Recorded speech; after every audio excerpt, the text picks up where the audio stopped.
हम सभी जानते हैं कि दुनिया में बहुत सी सभ्यताएं आए और वे मिट गई। प्राचीन समय में मिस्र, यूनान, फारस, रोम आदि ऐसी ही सभ्यताएं थी। उनका वजूद अब दुनिया में कहीं नहीं है। उन्हीं की तरह भारतीय सभ्यता भी बहुत पुरानी है। हरियाणा के राखी गढ़ी और भिराना गांवों में हुई खुदाई में मिली प्राचीन चीजों के आधार पर हम कह सकते हैं कि भारत की सभ्यता कम से कम 9000 साल पुरानी तो है ही। इन हजारों सालों के दौरान भारत ने समय के कुचक्र के कारण अपने शरीर पर बहुत से प्राणघातक आघात सहे हैं। फिर भी उसकी सभ्यता आज भी उतनी ही सशक्त है। भारत कभी आज के Pakistan, Bangladesh, Afghanistan, Nepal, Cambodia, Vietnam, Thailand को अपने विशाल शरीर में समेटे हुए था। आज भारत उस विशाल भूभाग का केवल एक छोटा सा टुकड़ा भर बचा है। लेकिन उस प्राणघातक आघात को सहकर भी आज के बचे हुए भारत की सभ्यता अब भी उतनी ही प्रबल और प्राणवान है। वे सभी पुरानी सभ्यताएं दुनिया से सदा के लिए मिट गई, पर भारत की यह सभ्यता आज भी जिंदा है। आज भी करोड़ों लोग भारत में इस सभ्यता को अपना रहे हैं। वेद दुनिया के सबसे पुराने ग्रंथ हैं।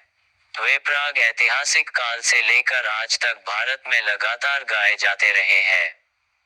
अकेले ऋग्वेद में ही 1000 मंत्र हैं और 10,000 श्लोक हैं।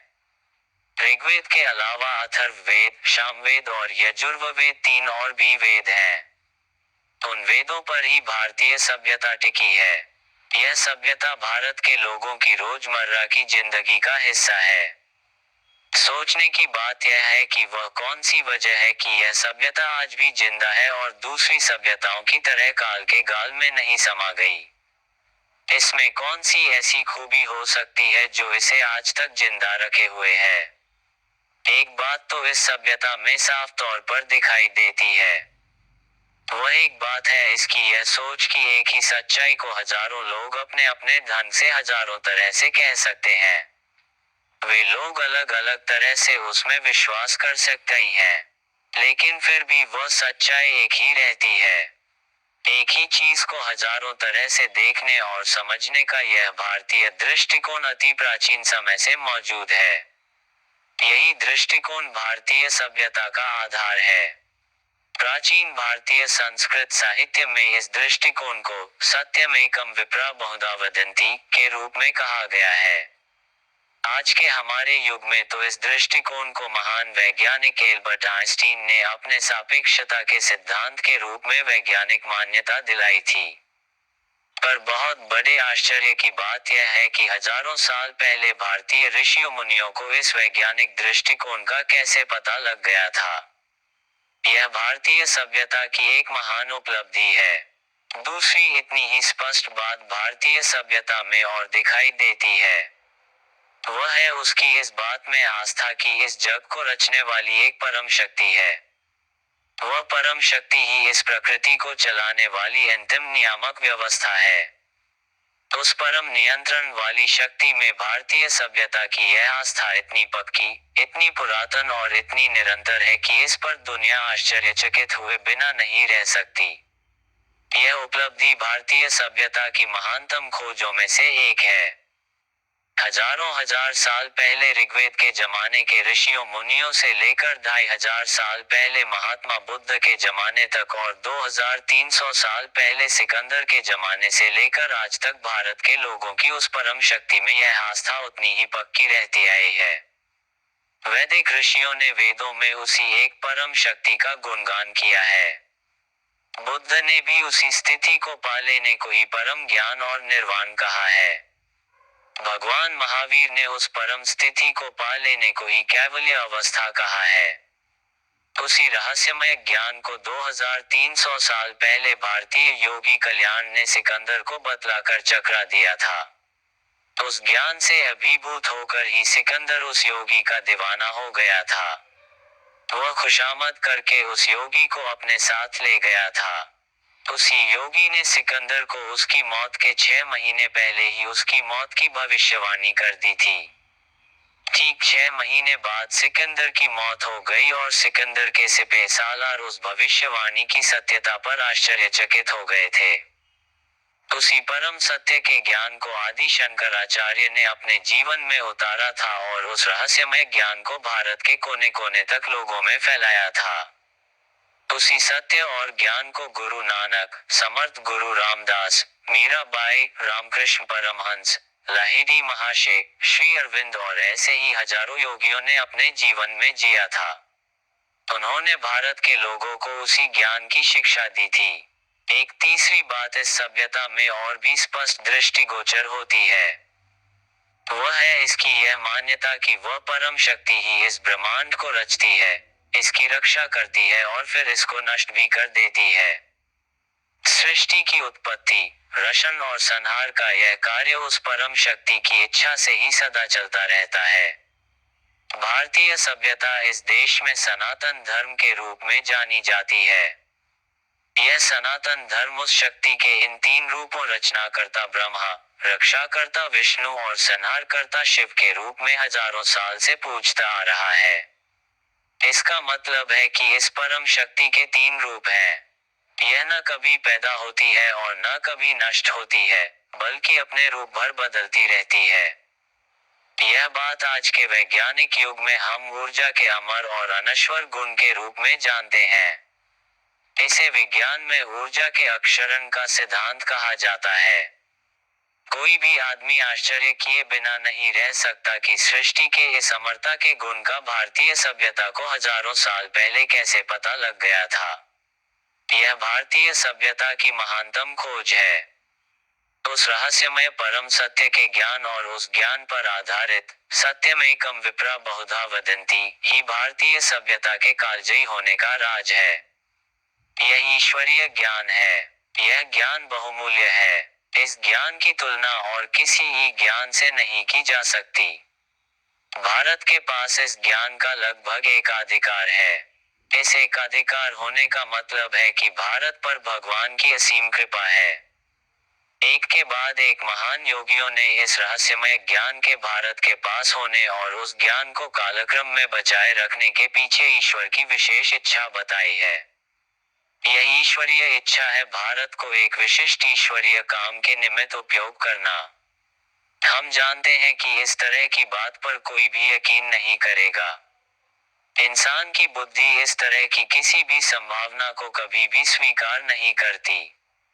इंसान केवल उसे ही स्वीकार करता है जो बात उसकी बुद्धि को स्वीकार्य हो और जिसकी वजह उसे स्पष्ट समझ आती हो। इस तरह की कोई भी संभावना इंसान की बुद्धि की समझ के परे है और उस पर कोई यकीन नहीं करेगा। लेकिन फिर भी बहुत सी सच्चाई ऐसी होती हैं जो इंसान की बुद्धि से परे की बात होती है। बुद्धि चीजों को जानने का एक यंत्र है, पर उस यंत्र की सीमाएं हैं। वह जीवन के विकास की एक उपज भर है, पर वह यंत्र न तो सर्वोत्तम है और न ही विकास अब रुक गया है।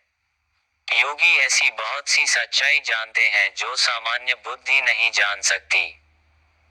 भारत के बहुत से महान ऋषियों और योगियों ने भविष्य में भारत की भूमिका की इस संभावना की ओर कई बार इशारा किया है। भारत का एक लंबा आध्यात्मिक इतिहास रहा है। यह इतिहास बताता है कि योगी भविष्य के बारे में वह रहस्यमय अंतर्दृष्टि रखते हैं जो सामान्य बुद्धि की पहुंच के बाहर होती है। तो फिर वह कौन सा विशिष्ट काम हो सकता है जो ईश्वर भारत से कराना चाहता है? वह कौन सा काम है जिसके लिए भारत एक उपयुक्त पात्र है? वह कौन सा विशिष्ट काम है जो केवल भारत ही कर सकता है? वह काम है आज के इस अंधकार भरे भौतिकवादी युग में ईश्वरीय ज्ञान की दुनिया में फिर से स्थापना करना और जीवन के विकासक्रम के ईश्वरीय काम को धरती पर आगे बढ़ाना। वह ईश्वरीय ज्ञान क्या है जो भारत दुनिया को दे सकता है और वह कौन सा धरती पर विकासक्रम का ईश्वरीय काम हो सकता है? भारतीय सभ्यता का वह सनातन ज्ञान है दुनिया को यह बताना कि इस जग को रचने वाली ताकत एक ही है। उस ताकत को ईश्वर या भगवान या अल्लाह या गॉड कुछ भी कह सकते हैं। उस परम ज्ञान को कुछ लोग कुदरत के नियम भी कह सकते हैं। लेकिन नाम बदल देने से उस शक्ति के स्वरूप में कुछ भी फर्क नहीं पड़ता। अंतिम विश्लेषण में वह एक ही शक्ति है जग की हर चीज उस एक शक्ति की ही रचना है और जगत की सभी चीजें उसी शक्ति के यंत्र मात्र हैं। दूसरी बात है कि वह स्वयं इतनी शक्तिशाली है कि उसे अपने धर्म प्रचार करने या लोगों को आपस बांटने और इस या उस धर्म में लाने के लिए किसी इंसान की मदद की जरूरत नहीं है। तो उसके लिए कोई भी काम मुश्किल नहीं है। वह इतनी शक्तिशाली है कि उसे मसीहा के तौर पर किसी बिचौलिए या मध्यस्थ की जरूरत नहीं है। सबसे अलग धरती पर एक अकेले मसीहा की कल्पना करना इस जग को चलाने वाली उस परम शक्ति की ताकत को चुनौती देने के समान है। वह शक्ति समान रूप से सभी पात्र व्यक्तियों को उपलब्ध है और वह सभी पात्र व्यक्तियों के जीवन में समान रूप से अपनी उपस्थिति का प्रकाश फैला सकती है। वह कौन सा काम है जिसको धरती पर करने के लिए ईश्वर ने भारत को चुना है? वह काम है हर दिल में पीछे पीछे छुपे ईश्वर को जीवन में सामने की ओर लाना और उसे जीवन को सीधे संचालित करने देना। यह काम मानव जाति के युग परिवर्तन का काम है। यह काम भारत में राष्ट्रवाद की स्थापना करना नहीं है। भारतीय सभ्यता उस काम को करने का सशक्त माध्यम तो है, पर यह उस काम का लक्ष्य नहीं। यह काम भारत में देशभक्ति को बढ़ाने वाला भी कोई छोटा मोटा काम नहीं है। नहीं, यह काम किसी एक देश तक सीमित है। इस काम की महानता और सर्वव्यापकता का अंदाजा इसी बात से लगाया जा सकता है कि यह एक विश्वव्यापी काम है। इस काम को हाथ में लेने का अर्थ है एक ऐसे कार्य की शुरुआत करना जो धरती पर एक नए युग और नए जीवन का सूत्रपात करेगी। भगवान श्री कृष्ण ने महायोगी श्री अरविंद को जब वह अलीपुर जेल में थे तो इस ईश्वरीय काम के पूर्ण होने का आश्वासन दिया था। उस ईश्वरीय वाणी को श्री अरविंद का उत्तरपाड़ा का अभिभाषण के नाम से जाना जाता है, जो उन्होंने जेल से बाहर आने पर दिया था। श्री अरविंद ने बताया था कि जब वह कारागार में थे, भगवान ने अपनी वाणी में स्पष्ट शब्दों में कहा था कि धरती पर मानव का अगला कदम देवत्व की ओर कदम बढ़ाना है और भारत को उसमें अपनी महत्वपूर्ण भूमिका निभानी है। भारत का यही कार्य है। ईश्वर ने इसी काम के लिए भारत को चुना है। यही भारत का भविष्य है। यही भारत का मानव जाति को अमूल्य उपहार है। यही उसकी नियति है। बाकी सभी काम इसके सामने बहुत छोटे और मामूली हैं। भारत का लक्ष्य मनुष्यों को मानवीयता से ऊपर उठाकर देवत्व की तरफ एक कदम बढ़ाने में सहायता करना है। यह काम कुछ ऐसा है जैसा काम हजारों साल पहले अति प्राचीन काल में पशुओं ने जब किया था, जब वे बुद्धि का उपयोग करना सीखकर पहले पहल मनुष्य बने थे। उन पशुओं को मनुष्य बनने के लिए अपनी पशु प्रवृत्तियों के कोलाहल को दबाकर बुद्धि की आवाज को सुनना पड़ा था। अब मनुष्यों को मनुष्यत्व से ऊपर उठकर देवत्व को हासिल करने के लिए अपनी बुद्धि के कोलाहल को शांत करके उससे परे की आवाज सुननी पड़ेगी। ऐसे नए भारत का लक्ष्य मनुष्यों की आवश्यकताओं को अच्छी तरह से पूर्ण करने के लिए इस देश में पूंजीवाद या समाजवाद की स्थापना करना नहीं हो सकता। भारत के लिए पूंजीवाद या समाजवाद की राह चुनना उसके मानवीय विकास करने के लिए एक काम चलाऊ उपाय हो सकता है, लेकिन उसका अंतिम लक्ष्य नहीं है। ऐसे नए भारत का उदय किसी भी देश के भी विरुद्ध नहीं है। यह सबके हित में है। भारत की ताकत और उसका उत्थान किसी से युद्ध करने के लिए नहीं है। भारत को अपने उत्थान के लिए एक राष्ट्र के तौर पर पहले बहुत बड़े पैमाने पर यहाँ फैली अपनी राष्ट्रीय कमजोरी, गरीबी और अज्ञानता को दूर करके विश्व बिरादरी में सम्मान अर्जित करना होगा। यह उसका पहला काम है, पर यह अंतिम काम नहीं है। भारत को एक ताकतवर, प्रतिभाशाली और धनी राष्ट्र बनाने के बाद ही उसका अगला और युग परिवर्तन का काम शुरू हो सकेगा, उससे पहले नहीं। लेकिन इस पहले काम को पूरा करने में भारत के सामने बहुत सारी रुकावटें हैं। इस देश में बहुत सारे ऐसे लोग मौजूद हैं जो भारत को इस रास्ते पर आगे बढ़ाने के बहुत खिलाफ हैं। वे भारत की इसम सभ्यता और उसकी महत्ता को एक सिरे से नकारते हैं। उनकी इस सभ्यता के उलट यह अवधारणा है कि भारत की यह आस्था और सभ्यता पिछड़ापन और दकियानुसी है। उनके मुताबिक यह सभ्यता अंधकार से भरी है। वे सोचते हैं कि सत्य केवल उनके अपने धर्म में और उस धर्म के मसीहा में ही है। इस बात में यकीन करने वाले केवल एक धर्म के ही लोग नहीं है। ऐसे दो धर्म हैं जो न केवल हिंदू धर्म से बल्कि आपस में भी टकराते हैं। उनके अलग अलग मसीहा हैं और वे दोनों ही यह दावा करते हैं कि केवल उनका अपना एक अकेला मसीहा ही ईश्वर का एकमात्र द्वार है। उन दोनों का लक्ष्य इस देश के हिंदू लोगों को उनके अपने धर्म में धर्मांतरित करना है। लेकिन वे अकेले दोनों ही इस भारतीय आस्था और सभ्यता के खिलाफ नहीं हैं। ऐसे और भी इस भारतीय सभ्यता के विरोधी लोग इस देश में रहते हैं। वे सेकुलरिज्म और वामपंथ के झंडे के तले यह विरोध करते हैं। भारत को देश के अंदर छुपे इन राष्ट्र विरोधी धार्मिक और राजनीतिक लोगों को पहले कदम के तौर पर परास्त करना होगा। ये ताकतें एकजुट होकर इस देश को तोड़ने में लगी हुई हैं। आज भारत के बहुत सारे लोग श्री नरेंद्र मोदी के नेतृत्व में इस पहले महत्वपूर्ण काम को पूरा करने में लगे हुए हैं।